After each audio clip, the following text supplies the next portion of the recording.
Assalamualaikum warahmatullahi wabarakatuh.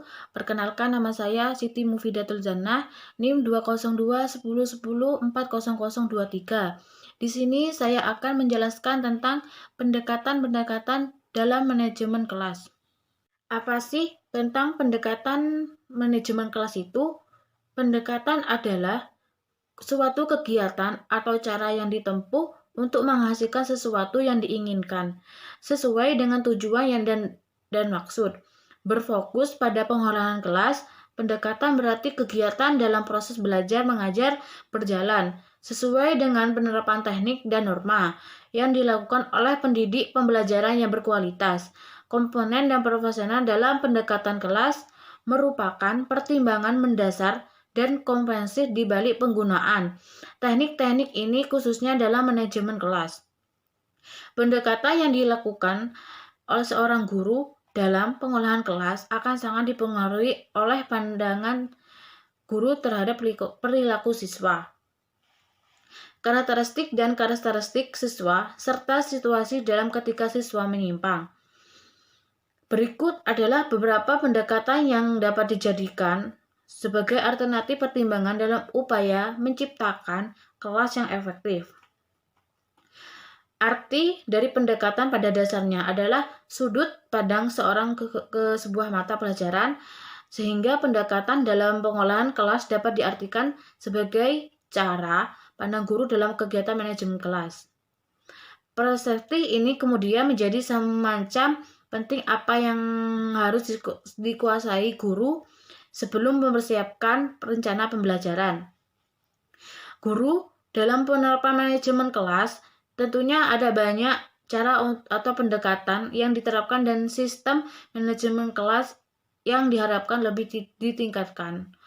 Oleh karena itu, seorang guru harus berhati-hati dan tepat dalam memilih dan menerapkan pendekatan yang situasi dan kondisi kelas. Apa sih yang dimaksud dengan pendekatan otoriter atau yang dimaksud dengan kekuasaan?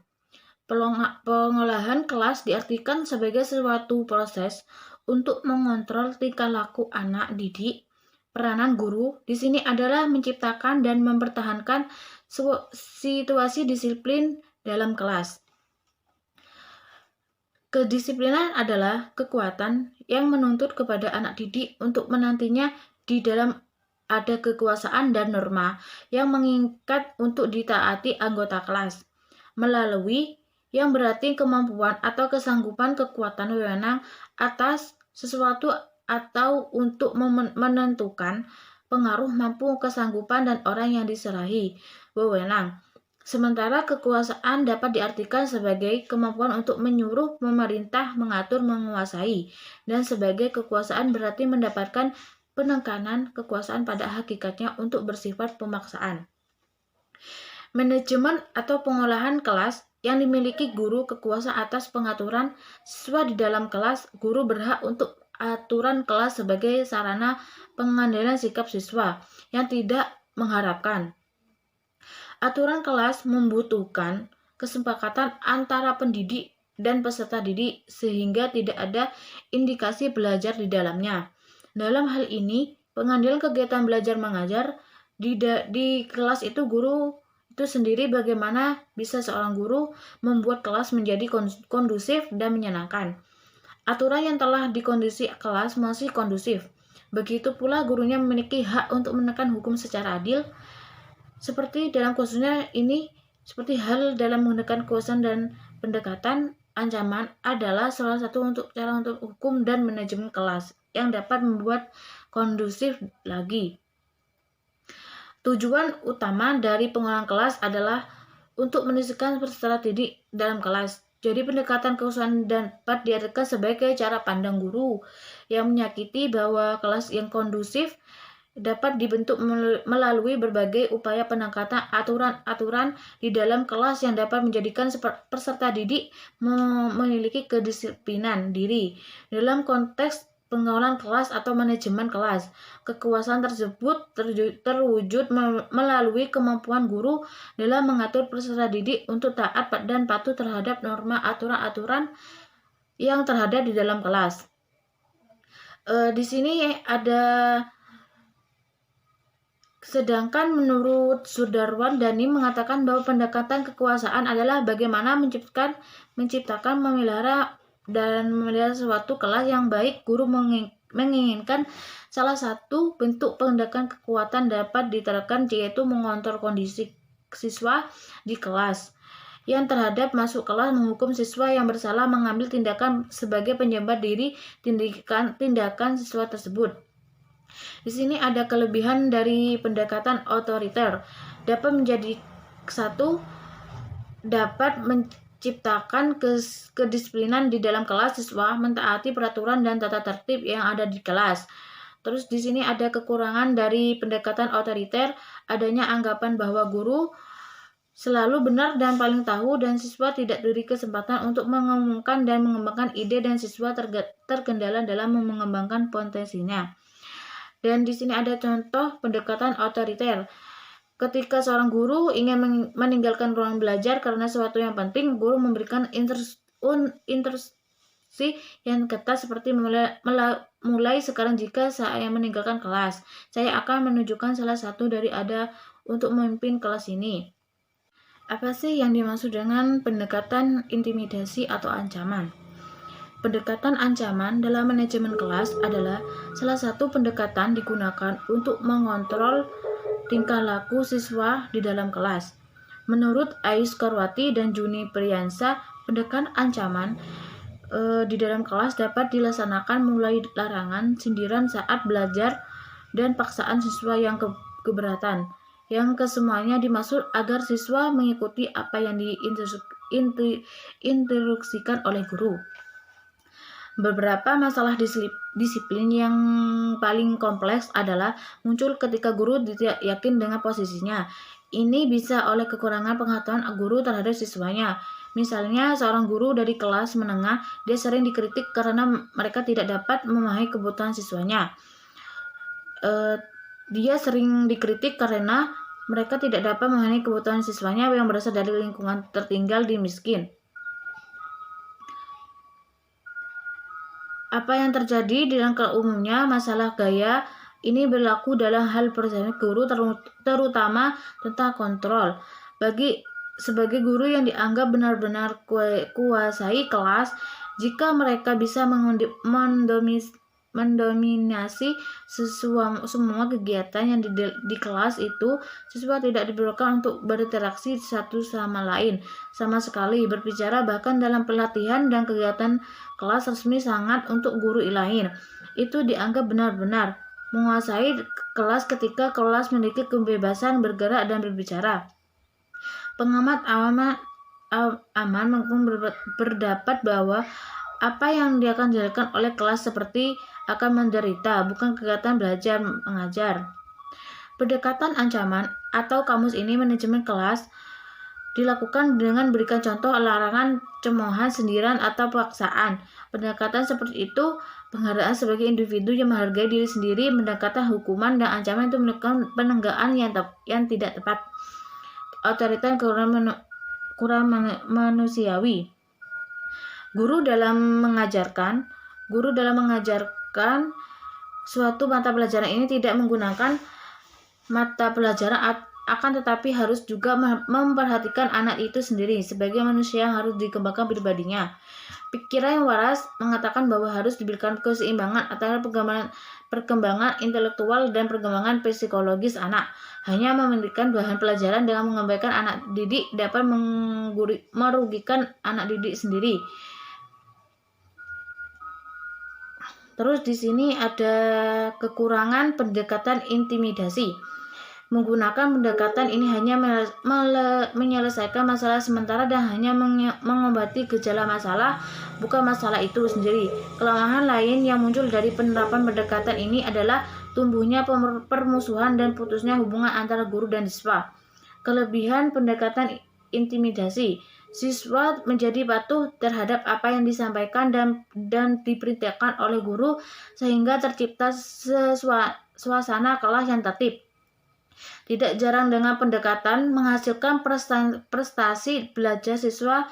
Pendekatan ini sangat ampuh digunakan untuk memecahkan masalah serius dan langsung seperti perkelahian. contoh strategi pendekatan intimidasi. Dengan teguran keras, guru memergoki dua siswa berkelahi. Kemudian guru berteriak berhenti dan harapan siswa berhenti berkelahi ketika mendengar seseorang guru. Yang dimaksud dengan pendekatan permisif atau kebebasan. Pendekatan permisif adalah pendekatan yang merupakan lawan dari pendekatan otoriter. Menurut pendekatan ini, setiap siswa harus diberi kebebasan penuh untuk membuat apa saja yang mereka kehendaki dalam proses belajar mengajar. Pendekatan ini memandang peranan guru sebagai sesuatu untuk memaksimalkan kebebasan para siswa, yakni untuk membantu siswa agar merasa bebas melakukan apa saja yang mereka sukai dan kapan saja mereka ingin melakukannya.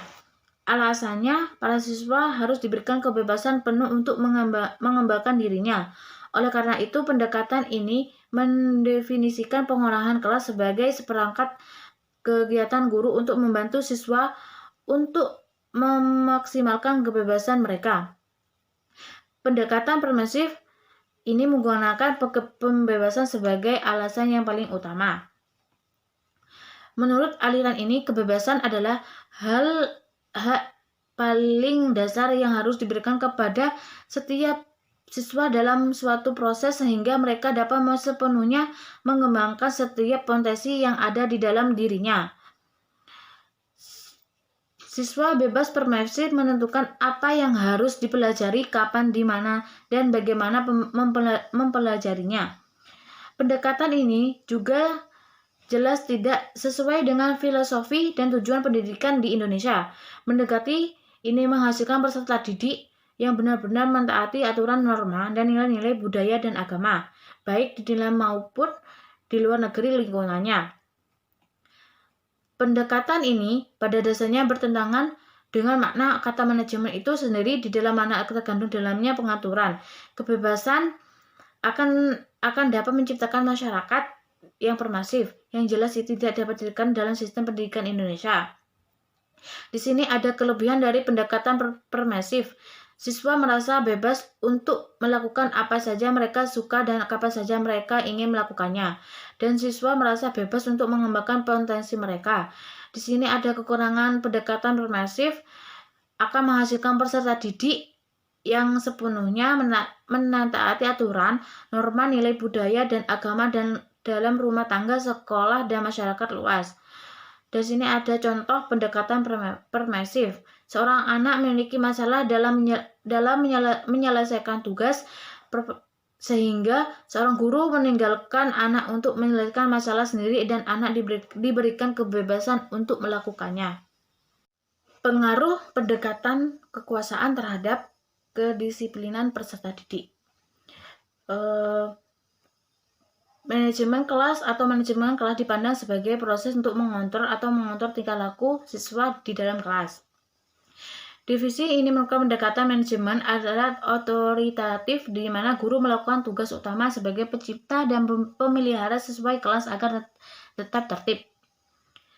Melakukan tugas utama sebagai pencipta dan kedisiplinan siswa di kelas sebagai ukuran keberhasilan dalam mengelola kelas. Dalam menyapai kelas yang kondusif, perlu manajemen kelas yang baik. Dalam manajemen kelas baik, bahkan guru menggunakan pendekatan kekuasaan yang secara langsung mempengaruhi kondisi siswa yang tidak dapat dikendalikan lagi. Pendekatan kekuasaan atau bisa disebut pendekatan otoriter, perlunya pengawasan dan pengaturan siswa dalam manajemen kelas.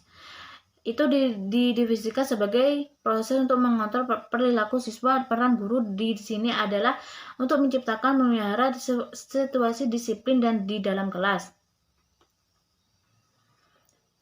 Pendekatan kekuatan utama adalah kebutuhan pada aturan melekat pada pemilik kekuasaan. Guru mengontrol siswa dengan ancaman sanksi, hukuman, dan bentuk disiplin yang tegas dan kaku sebagai bentuk kontrol dari guru, pencegahan, pengendalian tindakan atau perkataan siswa yang tidak sesuai dengan kelas saat ini. Kegiatan belajar mengajar berlangsung. Pengaruh pendekatan ancaman terhadap kedisiplinan peserta didik. Guru yang membangun kedisiplinan siswa dengan mengancam atau memaksa hanya akan melahirkan disiplin semua dalam dari sendiri mereka. Hubungan antara pendekatan ancaman dalam manajemen kelas pada tingkat kedisiplinan siswa berhasil dari sikap siswa yang merasa harus patuh pada guru. Karena ada aspek pelaksanaan dalamnya bukan disiplin tetapi ada unsur keharusan bagi siswa untuk disiplin di kelas.